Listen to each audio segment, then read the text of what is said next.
Hi, friends. Welcome or welcome back. Whichever one of those applies to you, I am so glad that you're here with me. We are going to have a quick chat while I throw together dinner tonight about how your family can be more self-sufficient. Now, we are definitely going for progress and not perfection here. I'm not going to talk to you and pretend like my family is completely self-sufficient because we absolutely are not.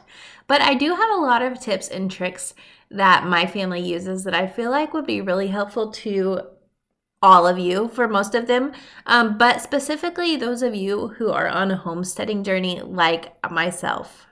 I think it's important if we're going to talk about how to become more self-sufficient, we decide what that means personally to us because it's probably a little bit different for each person.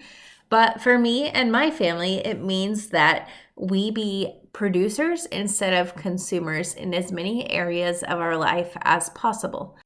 And I think the first area that I put the most focus on in my home is in food.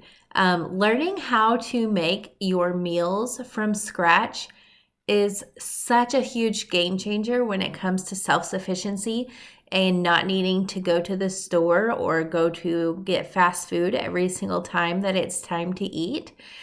Learning how to prepare basic meals and know how to work with basic ingredients is such an important skill to have. To be able to look through your fridge or your pantry and just see what you have and know that you can use those ingredients to throw together a healthy, nutritious meal that tastes good for your family is probably one of the biggest skills towards self-sufficiency that as a modern family, or in my case, a modern wife, could have to really help out her home in being more self-sufficient. You don't have to know how to cook a big fancy meal, but knowing how to throw together a meal with some protein and some veggies and some starches is important, as eating is one of our most basic needs.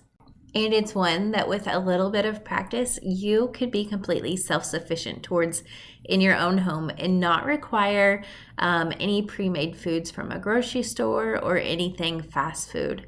Now, the next step in self-sufficiency that I want to talk about is to learn to use what most people throw away. So you see there, I am loading up my Instant Pot. I put in some beef soup bones, and then I'm loading it with vegetable scraps. Those are the peels from my carrots, the ends of my onions, skin from garlic, the little bits and pieces left over from celery.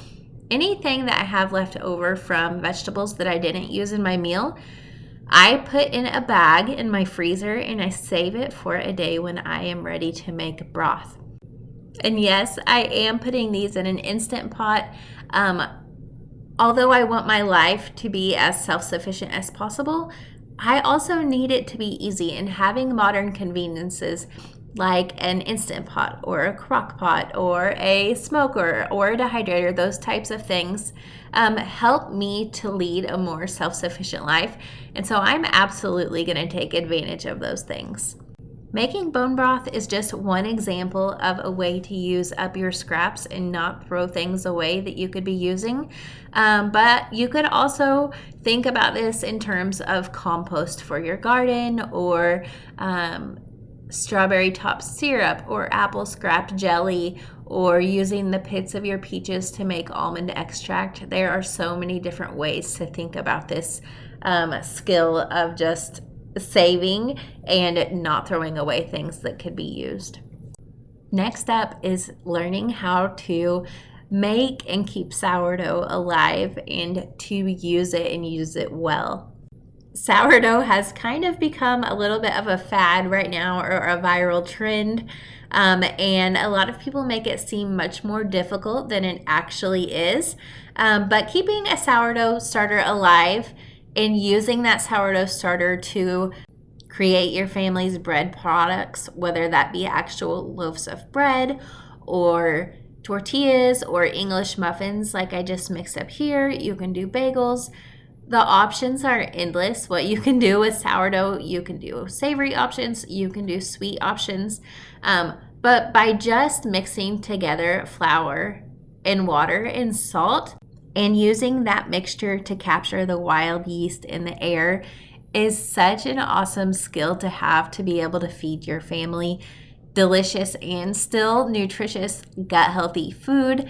We're going to come back to that sourdough here in a little bit, but I just also want to mention, and I know that this one is not applicable to everybody, but having a few chickens that produce eggs for your family, or having any animals that can produce meat, such as meat birds or rabbits, or in our case, we have beef cattle.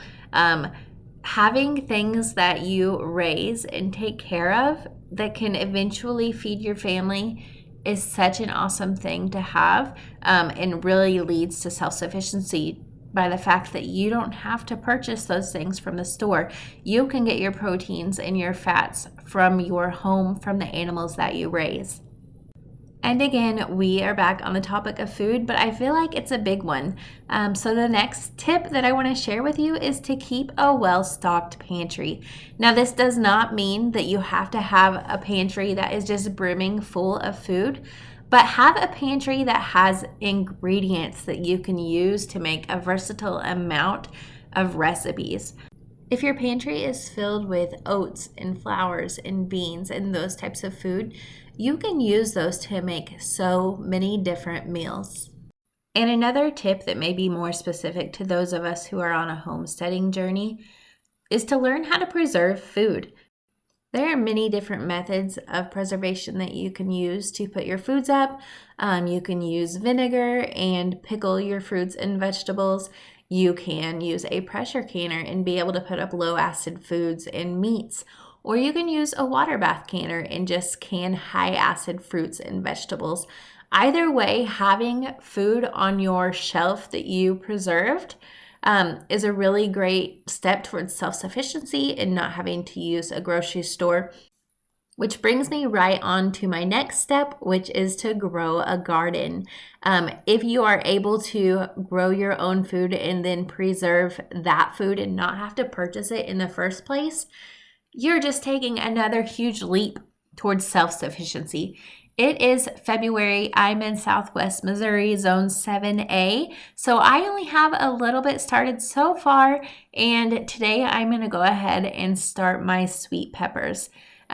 Growing in my grow station right now, I have broccoli and cauliflower and collards and cabbage and kale, Brussels sprouts, lettuce, and then several types of flowers. Now, flowers aren't going to help me out in my self-sufficiency journey, but they do add a lot of beauty to my garden, which personally for me draws me out there more.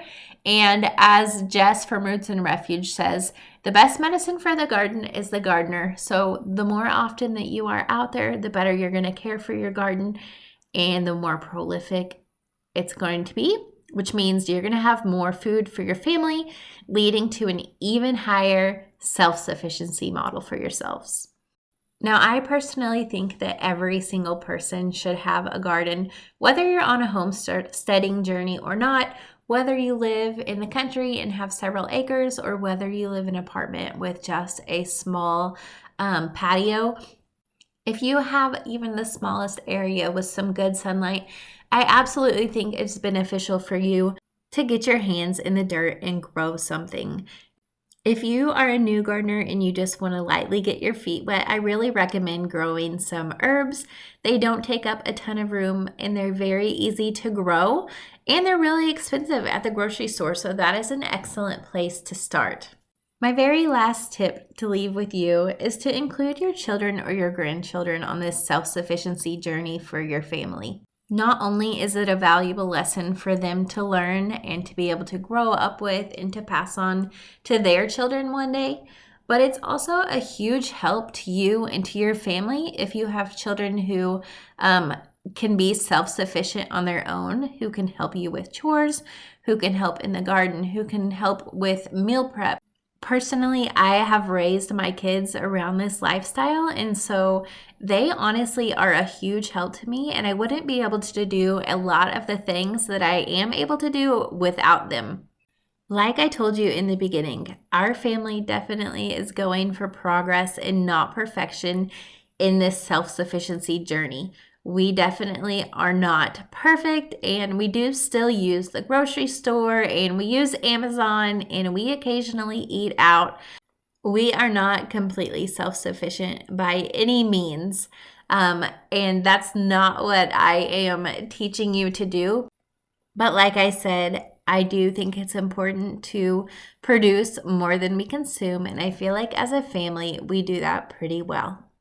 If you are wondering what we're having for dinner tonight, this is egg roll in a bowl. It's a mixture of cabbage and carrots and onions and celery mixed with some type of ground protein. I like to usually use a ground pork, but I was out, so I use ground beef tonight. I season that up with some sriracha and sesame oil and ginger, lots of garlic and soy sauce, and then top it off with some sesame seeds and some sweet chili crisp. It's such a delicious meal that's packed with healthy vegetables and healthy proteins. In my sourdough English muffins that I was making tonight, because I needed them done tonight so my husband would have breakfast in the morning. He works for MoDOT, and we've gotten a big winter storm, and so he's been working tons of hours, and I wanted to make sure he had something to keep his belly full and keep his body warm. I did add some instant yeast to these English muffins so that I would be able to get them made tonight so they would be ready in the morning. My dough has now doubled, and I am ready to get them rolled out and cut into my English muffin shapes. I just like to do circles, the traditional. You don't have to do that though. You could just use like a pizza cutter and cut them into squares. You do want to dust your English muffins on both sides really well with some cornmeal, and that's just going to keep them from sticking to each other and also from sticking to your pan, because when you cook these, you don't need to use any oil. We have really talked about a lot tonight in a short amount of time. If you're still with me, thank you so much. Go ahead and leave me a message in the comments about where you are at in your self-sufficiency journey. If this is something that you're interested in, if it's something you're already deep into, feel free to leave me any tips or tricks that work out for your family. I would love to hear what you guys do as well. I will make sure to link my Made from Scratch playlist so you have lots of ideas on scratch cooking, my canning playlist so you have tons of ideas on how to preserve the foods that you grow, and my simple sourdough videos. So if you need some sourdough recipes or you're interested in learning, then you can watch that, and I make it very simple. I will also make sure to leave the recipe for the English muffins and the egg roll in a bowl in the description box below. Thank you again so much for being here with me, and until I see you next time, may God bless.